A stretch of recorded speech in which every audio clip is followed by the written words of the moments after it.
Hello friends, welcome to my YouTube channel.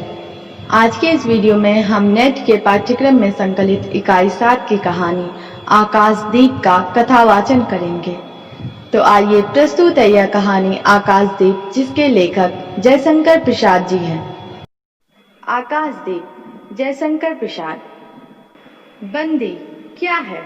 सोने दो। मुक्त होना चाहते हो? अभी नहीं, निद्रा खुलने पर चुप रहो, फिर अवसर ना मिलेगा। बड़ा शीत है, कहीं से एक कंबल डालकर कोई शीत से मुक्त करता। आंधी की संभावना है, यही एक अवसर है। आज मेरे बंधन शिथिल हैं। तो क्या तुम भी बंदी हो? हाँ, धीरे बोलो। इस नाव पर केवल 10 नाविक और प्रहरी हैं। शस्त्र मिलेगा? मिल जाएगा। पोत से संबद्ध रज्जू काट सकोगे? हाँ। समुद्र में हिलोरें उठने लगी। दोनों बंदी आपस में टकराने लगे। पहले बंदी ने अपने को स्वतंत्र कर लिया, दूसरे का बंधन खोलने का प्रयत्न करने लगा। लहरों के धक्के एक दूसरे को स्पर्श से पुलकित कर रहे थे। मुक्ति की आशा, स्नेह का असंभावित आलिंगन, दोनों ही अंधकार में मुक्त हो गए। दूसरे बंदी ने हर्षातिरेक से उसको गले से लगा लिया।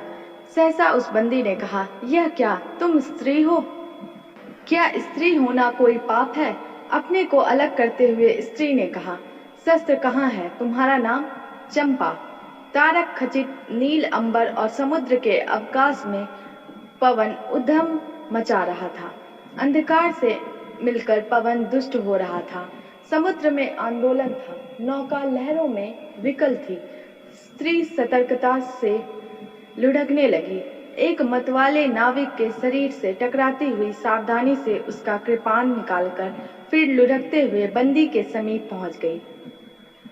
सहसा पोत से पथ प्रदर्शक ने चिल्लाकर कहा, आंधी।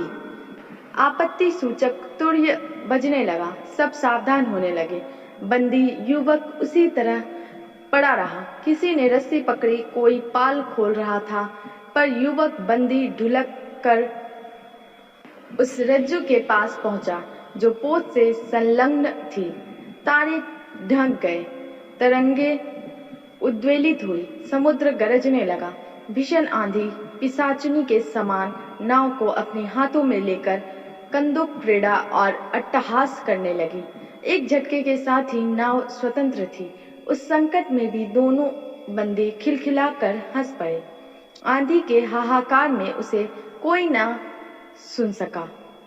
अनंत जल निधि में उषा का मधुर आलोक फूट उठा। सुनहली किरणों और लहरों की कोमल सृष्टि मुस्कुराने लगी। सागर शांत था।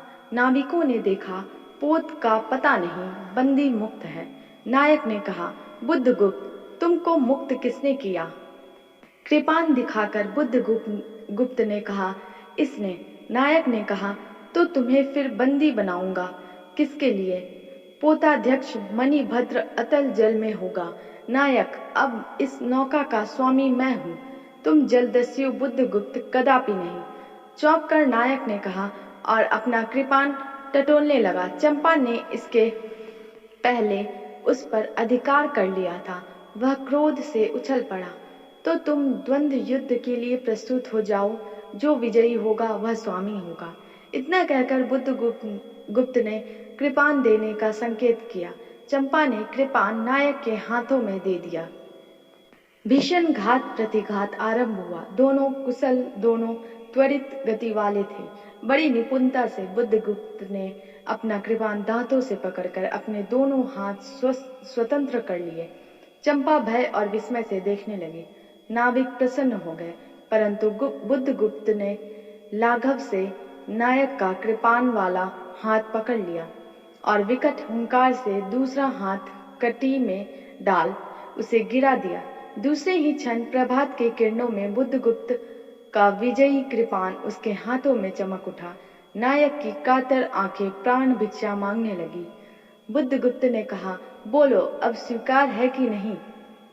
मैं अनुचर हूँ, वरुण देव की शपथ, मैं विश्वासघात नहीं करूंगा। बुद्धगुप्त ने उसे छोड़ दिया। चंपा ने युवक जलदस्यु के समीप आकर उसके क्षतों को अपनी स्निग्ध दृष्टि और कोमल कड़ों से वेदना विहीन कर दिया। बुद्धगुप्त के सुगठित शरीर पर रक्त बूंदी बिंदु विजय तिलक कर रहे थे। विश्राम लेकर बुद्धगुप्त ने पूछा, हम लोग कहाँ होंगे?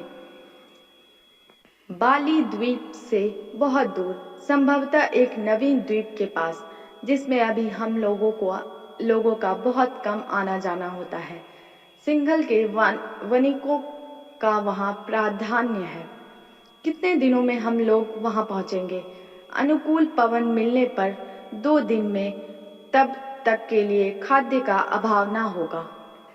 सहसा नायक ने नाविकों को डांड लगाने की आज्ञा दी और स्वयं पतवार पकड़कर बैठ गया। बुद्धगुप्त के पूछने पर उसने कहा, यहाँ एक जलमग्न शैलखंड है, सावधान न रहने से नाव टकराने का भय है। तुम्हें इन लोगों ने बंदी क्यों बनाया? वानिक मणिभद्र की पाप वासना ने। तुम्हारा घर कहाँ है? जाह्नवी के तट पर चंपा नगरी की एक क्षत्रिय बालिका हूँ। पिता इसी मणिभद्र के यहाँ प्रहरी का काम करते थे। माता का देहावसान हो जाने पर मैं भी पिता के साथ नाव पर ही रहने लगी। 8 बरस से समुद्र ही मेरा घर है। तुम्हारे आक्रमण के समय मेरे पिता ने ही 7 दस्युओं को मारकर जल समाधि ली।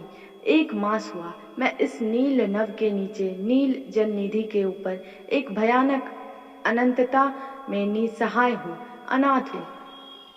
मणिभद्र ने मुझसे एक दिन घृणित प्रस्ताव किया। मैंने उसे गालियां सुनाई। उसी दिन से बंदी बना दी गई। चंपा रोष से जल रही थी। मैं भी ताम्र लिप्ति का एक क्षत्रिय हूँ चंपा, परंतु दुर्भाग्य से जलदस्यु बनकर जीवन बिताता हूँ। अब तुम क्या करोगी? मैं अपने अदृष्ट को अनिदृष्ट ही रहने दूंगी। वह जहाँ ले जाए। चंपा की आंखें निस्सीम प्रदेश में निरुद्देश थी। किसी आकांक्षा के लाल डोरे न थे। धवल अपांगों में बालकों के सदृश विश्वास था। हत्या व्यवसायी दस्यु भी उसे देखकर कांप गया। उसके मन में एक संभ्रमपूर्ण श्रद्धा यौवन की पहली लहरों को जगाने लगी। समुद्र वृक्ष पर विलंबमयी राग रंजित संध्या थिरकने लगी। चंपा के असंयत कुंतल उसकी पीठ पर बिखरे थे। दुर्दांत दस्यु ने देखा। अपनी महिमा में अलौकिक एक तरुण बालिका वह विस्मय से अपने हृदय को टटोलने लगा। उसे एक नई वस्तु का पता चला, वह थी कोमलता। उसी समय नायक ने कहा, हम लोग द्वीप के पास पहुंच गए। बेला से नाव टकराई। चंपा निर्भीकता से कूद पड़ी। माझी भी उतरे। बुद्धगुप्त ने कहा, जब इसका कोई नाम नहीं है तो हम लोग इसे चंपा द्वीप कहेंगे। चंपा हंस पड़ी। 5 बरस बाद शरद के धवल नक्षत्र नील गगन में झलमला रहे थे। चंद्र की उज्जवल विजय पर अंतरिक्ष में शरद लक्ष्मी ने आशीर्वाद के फूलों और खिलों को बिखेर दिया। चंपा के एक उच्च सौध पर बैठी हुई तरुणी चंपा दीपक जला रही थी। बड़े यत्न से अभ्रक की मंजूषा में दीप धरकर उसने अपनी सुकुमार उंगलियों से डोरी खींची। वह दीपदार ऊपर चढ़ने लगा। भोली भोली आंखें उसे ऊपर चढ़ते हर्ष से देख रही थी। डोरी धीरे धीरे खींची गई। चंपा की कामना थी कि उसका आकाशदीप नक्षत्रों से हिलमिल जाए, किंतु वैसा होना असंभव था। उसने आशा भरी आंखें फिरा ली। सामने जल राशि का रजत श्रृंगार था। वरुण बालिकाओं के लिए लहरों से हीरे और नीलम की क्रीड़ा शैल मालाएं बन रही थी और वे मायाविनी छलनाएं अपनी हंसी का कलनाद छोड़कर छिप जाती थी। दूर दूर से धीवरों का वंशी झनक कर उनके संगीत सा मुखरित होता था। चंपा ने देखा कि तरल संकुल जलराशि में उसके कंदिल का प्रतिबिंब अस्त व्यस्त था। वह अपनी पूर्णता के लिए सैकड़ों चक्कर काटता था। वह अनमनी होकर उठ खड़ी हुई। किसी को पास न देखकर पुकारा, जया। एक श्यामा युवती सामने आकर खड़ी हुई। वह जंगली थी। नील नभोमंडल से मुख में शुद्ध नक्षत्रों की पंक्ति के समान उसके दांत हंसते ही रहते। वह चंपा को रानी कहते। बुद्धगुप्त की आज्ञा थी। नाविक कब तक आएंगे? बाहर पूछो तो। चंपा ने कहा। जया चली गई। दूरागत पवन चंपा के अंचल में विश्राम लेना चाहता था। उसके हृदय में गुदगुदी हो रही थी। आज ना जाने क्यों वह बेसुध थी। एक दीर्घकाय दृढ़ पुरुष ने उसकी पीठ पर हाथ रख चमत्कृत कर दिया। उसने फिर कर कहा, बुद्धगुप्त, बावली हो क्या? यहाँ बैठी हुई अभी तक दीप जला रही हो। तुम्हें यह काम करना है। क्षीर निधि साई अनंत की प्रसन्नता के लिए क्या दासियों से आकाश दीप जलवाऊं? हंसी आती है। तुम किसको दीप जलाकर पथ दिखलाना चाहती हो? उसको जिसको तुमने भगवान मान लिया है। हाँ, वह भी कभी भटकते हैं, भूलते हैं। नहीं तो बुद्धगुप्त को इतना ऐश्वर्य क्यों देते? तो बुरा क्या हुआ? इस द्वीप की अधीश्वरी चंपा रानी, मुझे इस बंदी गृह से मुक्त करो। अब तो बाली, जावा और सुमात्रा का वाणिज्य केवल तुम्हारे ही अधिकार में है। महानाविक, परंतु मुझे उन दिनों की स्मृति सुहावनी लगती है जब तुम्हारे पास एक ही नाव थी और चंपा के उपकूल में पन्ने लाद कर हम लोग सुखी जीवन बिताते थे। इस जल में अगणित बार हम लोगों की तरी आलोकमय प्रभात में तारिकाओं की मधुर ज्योति में थिरकती थी। बुद्धगुप्त, उस विजन अनंत में जब मांझी सो जाते थे, दीपक बुझ जाते थे, हम तुम परिश्रम से थक कर पालों में शरीर लपेटकर एक दूसरे को का मुंह क्यों देखते थे? वह नक्षत्रों की मधुर छाया। तो चंपा, अब उससे भी अच्छे ढंग से हम लोग विचर सकते हैं। तुम मेरी प्राणदात्री हो, मेरी सर्वस्व हो। नहीं नहीं, तुमने दस्युवृत्ति छोड़ दी, परंतु हृदय वैसा ही अकरुण, सतृष्ण और ज्वलनशील है। तुम भगवान के नाम पर हंसी उड़ाते हो, मेरे आकाशदीप पर व्यंग कर रहे हो। नाविक, उस प्रचंड आंधी में प्रकाश की एक एक किरण के लिए हम लोग कितने व्याकुल थे। मुझे स्मरण है, जब मैं छोटी थी, मेरे पिता नौकरी पर समुद्र में जाते थे। मेरी माता मिट्टी का दीपक बांस की पिटारी में भागीरथी के तट पर बांस के साथ ऊंचे टांग देती थी। उस समय वह प्रार्थना करती, भगवान, मेरे पथ भ्रष्ट नाविक को अंधकार में ठीक पथ पर ले चलना। और जब मेरे पिता बरसों पर लौटते तो कहते, साध्वी, तेरी प्रार्थना से भगवान ने संकटों में मेरी रक्षा की है। वह गदगद हो जाती। मेरी माँ, आह नाविक, यह उसी की पुण्य स्मृति है। मेरे पिता, वीर पिता की मृत्यु के निष्ठुर कारण जलदस्यु, हट जाओ। सहसा चंपा का मुख क्रोध से विषण होकर रंग बदलने लगा। महानाविक ने कभी यह रूप ना देखा था। वह ठठाकर हंस पड़ा। यह क्या चंपा, तुम अस्वस्थ हो जाओगी, सो रहो, कहता हुआ चला गया। चंपा मुट्ठी बांधे उन्मादिनी सी घूमती रही। निर्जन समुद्र के उपकूल में वेला से टकराकर लहरें बिखर जाती थी। पश्चिम का पथिक थक गया था। उसका मुख पीला पड़ गया। अपनी शांत गंभीर हलचल में जलनिधि विचार में निमग्न था। वह जैसे प्रकाश की उन्मलिन किरणों से विरक्त था। चंपा और जया धीरे धीरे उस तट पर खड़ी हो गई। तरंग से उठते हुए पवन ने उनके वसन को अस्त व्यस्त कर दिया। जया के संकेत से एक छोटी सी नौका आई। दोनों के उस पर बैठते ही नाविक उतर गया। जया नाव खेलने लगी। चंपा मुग्ध सी समुद्र के उदास वातावरण में अपने को मिश्रित कर देना चाहती थी। इतना जल, इतनी शीतलता, हृदय की प्यास ना बुझी। पी सकूंगी? नहीं तो जैसे वेला में चोट खाकर सिंधु चिल्ला उठता है, उसी के समान रोदन करूं, या जलते हुए स्वर्ण गोलक सदृश अनंत जल में डूबकर बुझ जाऊं। चंपा के देखते देखते पीड़ा और ज्वलन से आरक्त बिंब धीरे धीरे सिंधु में चौथाई आधा फिर संपूर्ण विलीन हो गया। एक दीर्घ निश्वास लेकर चंपा ने मुंह फेर लिया। देखा तो महानाविक का बजड़ा उसके पास है।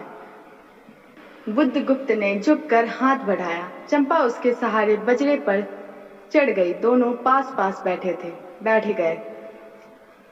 इतनी छोटी नाव पर इधर घूमना ठीक नहीं। पास ही वह जलमग्न सैलखंड है। कहीं नाव टकरा जाती या ऊपर चढ़ जाती चंपा तो अच्छा होता। बुद्धगुप्त, जल में बंदी होना कठोर प्राचीरों से तो अच्छा है। आह चंपा, तुम कितनी निर्दयी हो। बुद्धगुप्त को आज्ञा देकर देखो तो वह क्या नहीं कर सकता, जो तुम्हारे लिए नए द्वीप की सृष्टि कर सकता है, नई प्रजा खोज सकता है, नई राज्य बना सकता है। उसकी परीक्षा लेकर देखो तो। कहो चंपा, वह कृपाण से अपना हृदय पिंड निकाल अपने हाथों अतल जल में विसर्जन कर दे। महानाविक, जिसके नाम से बाली, जावा और चंपा का आकाश गूंजता था, पवन थर्राता था, घुटनों के बल चंपा के सामने छलछलाई आंखों से बैठा था। सामने सैलमाला की चोटी पर हरियाली में विस्तृत जल देश में नील पिंगल संध्या, प्रकृति की सहृदय कल्पना, विश्राम की शीतल छाया स्वप्नलोक का सृजन करने लगी। उस मोहिनी के रहस्यपूर्ण नील जाल का कुहक स्फुट हो उठा, जैसे मदिरा से सारा अंतरिक्ष सिक्त हो गया। सृष्टि नील कमलों में भर उठी। उस सौरभ से पागल चंपा ने बुद्धगुप्त के दोनों हाथ पकड़ लिए। वहां एक आलिंगन हुआ, जैसे क्षितिज में आकाश और सिंधु का। किंतु उस परिरंभ में सहसा चैतन्य होकर चंपा ने अपनी कंचुकी से एक कृपाण निकाल लिया। बुद्धगुप्त, आज मैं अपने प्रतिशोध का कृपाण अतल जल में डुबा देती हूँ। हृदय ने छल किया, बार बार धोखा दिया। चमककर वह कृपाण समुद्र का हृदय वेधता हुआ विलीन हो गया। तो आज से मैं विश्वास करूं, क्षमा कर दिया गया। आश्चर्य कंपित कंठ से महानाविक ने पूछा। विश्वास? कदापि नहीं बुद्धगुप्त। जब मैं अपने हृदय पर विश्वास नहीं कर सकी, उसी ने धोखा दिया, तब मैं कैसे कहूँ मैं तुम्हें घृणा करती हूँ। फिर भी तुम्हारे लिए मर सकती हूँ। अंधेर है जलदस्यु, तुम्हें प्यार करती हूँ। चंपा रो पड़ी। वह सपनों की रंगीन संध्या तम से अपनी आंखें बंद करने लगी थी। दीर्घ निश्वास लेकर महानाविक ने कहा, इस जीवन की पुण्यतम घड़ी की स्मृति में एक प्रकाश गृह बनाऊंगा चंपा, यहीं उस पर पहाड़ी पर। संभव है कि मेरे जीवन की धुंधली संध्या उससे आलोकपूर्ण हो जाए। चंपा के दूसरे भाग में एक मनोरम शैलमाला थी, पर वह बहुत दूर तक सिंधु जल में निमग्न थी। सागर का चंचल जल उस पर उछलता हुआ उसे छिपाए था। आज उसी शैलमाला पर चंपा के आदि निवासियों का समारोह था। उन सबों ने चंपा को वन देवी सा सजाया था।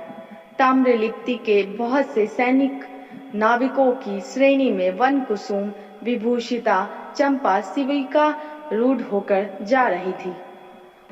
शैल के एक ऊंचे शिखर पर चंपा के नाविकों को सावधान करने के लिए सुदृढ़ दीप स्तंभ बनवाया गया था। आज उसी का महोत्सव है। बुद्धगुप्त स्तंभ के द्वार पर खड़ा था। शिविका से सहायता देकर चंपा को उसने उतारा। दोनों ने भीतर पदार्पण किया था कि बांसुरी और ढोल बजने लगे। पंक्तियों में कुसुम भूषण से सजी वन बालाएं फूल उछालती हुई नाचने लगी। दीप स्तंभ की ऊपरी खिड़की से यह देखती हुई चंपा ने जया से पूछा, यह क्या है जया? इतनी बालिकाएं कहाँ से बटोर लाई? आज रानी का ब्याह है ना? कहकर जया ने हंस दिया। बुद्धगुप्त विस्तृत जलनिधि की ओर देख रहा था। उसे झकझोर कर चंपा ने पूछा, क्या यह सच है? यदि तुम्हारी इच्छा हो तो यह सच भी हो सकता है चंपा। कितने वर्षों से मैं ज्वालामुखी को अपनी छाती में दबाए हूँ। चुप रहो महानाविक। क्या मुझे निसहाय और कंगाल जानकर तुमने आज सब प्रतिशोध लेना चाहा? मैं तुम्हारे पिता का घातक नहीं हूँ चंपा। वह एक दूसरे दस्यु के शस्त्र से मरे। यदि मैं इसका विश्वास कर सकती बुद्धगुप्त, वह दिन कितना सुंदर होता, वह क्षण कितना स्पृहहीन। आह, तुम इस निष्ठुरता में भी कितने महान होते। जया नीचे चली गई थी। स्तंभ के संकीर्ण प्रकोष्ठ में बुद्धगुप्त और चंपा एकांत में एक दूसरे के सामने बैठे थे। बुद्धगुप्त ने चंपा के पैर पकड़ लिए। उच्छ्वसित शब्दों में वह कहने लगा, चंपा, हम लोग जन्मभूमि भारतवर्ष से कितनी दूर इन निरीह प्राणियों में इंद्र और शची के समान पूजित हैं। स्मरण होता है वह दार्शनिकों का देश है, वह महिमा की मूर्ति प्रतिमा। मुझे वह स्मृति नित्य आकर्षित करती है, परंतु मैं क्यों नहीं जाता। जानती हो, इतना महत्व प्राप्त करने पर भी मैं कंगाल हूँ। मेरा पत्थर सा हृदय एक दिन सहसा तुम्हारे स्पर्श से चंद्रकांत मणि ही तरह द्रवित हुआ। चंपा, मैं ईश्वर को नहीं मानता, मैं पाप को नहीं मानता, मैं दया को नहीं समझ सकता, मैं उस लोक में विश्वास नहीं करता, पर मुझे अपने हृदय के एक दुर्बल अंश पर श्रद्धा हो चली है। तुम ना जाने कैसे एक बहकी हुई तारिका के समान मेरे शून्य में उदित हो गई हो। आलोक की एक कोमल रेखा इस नीवी रतम में मुस्कुराने लगी। पशु बल और धन के उपासक के मन में किसी शांत और एकांत कामना की हंसी खिलखिलाने लगी, पर मैं न हंस सका।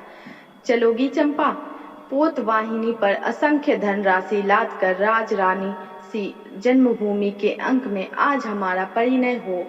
कल ही हम लोग भारत के लिए प्रस्थान करें। महानाविक बुद्धगुप्त की आज्ञा सिंधु की लहरें मानती हैं। वे स्वयं उस पोत पुंज को दक्षिण पवन के समान भारत में पहुंचा देगी। आह चंपा, चलो। चंपा ने उसके हाथ पकड़ लिए। किसी आकस्मिक झटके ने एक पल भर के लिए दोनों के अधरों को मिला दिया। सहसा चैतन्य होकर चंपा ने कहा, बुद्धगुप्त, मेरे लिए सब भूमि मिट्टी है, सब जल तरल है, सब पवन शीतल है। कोई विशेष आकांक्षा हृदय में अग्नि के समान प्रज्वलित नहीं। सब मिलाकर मेरे लिए एक शून्य है। प्रिय नाविक, तुम स्वदेश लौट जाओ विभवों का सुख भोगने के लिए, और मुझे छोड़ दो इन निरीह भोले भाले प्राणियों के दुख की सहानुभूति और सेवा के लिए। तब मैं अवश्य चला जाऊंगा चंपा। यहाँ रहकर मैं अपने हृदय पर अधिकार रख सकूं, इसमें संदेह है। आह, उन लहरों में मेरा विनाश हो जाए। महानाविक के उच्छ्वास में विकलता थी। फिर उसने पूछा, तुम अकेली यहाँ क्या करोगी? पहले विचार था कि कभी कभी इस दीप स्तंभ पर से आलोक जलाकर अपने पिता की समाधि का इस जल से अन्वेषण करूंगी, किंतु देखती हूँ मुझे भी इसी में जलना होगा, जैसे आकाशदीप। एक दिन स्वर्ण रहस्य के प्रभात में चंपा ने अपने दीप स्तंभ पर से देखा। सामुद्रिक नावों की एक श्रेणी चंपा का उपकूल छोड़कर पश्चिम उत्तर की ओर महाजल प्याल के समान संतरण कर रही है। उसकी आंखों से आंसू बहने लगे। यह कितनी ही शताब्दियों पहले की कथा है।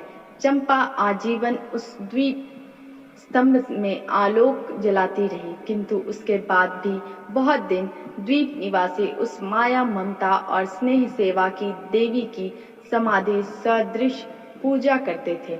एक दिन काल के कठोर हाथों ने उसे भी अपनी चंचलता में से गिरा दिया।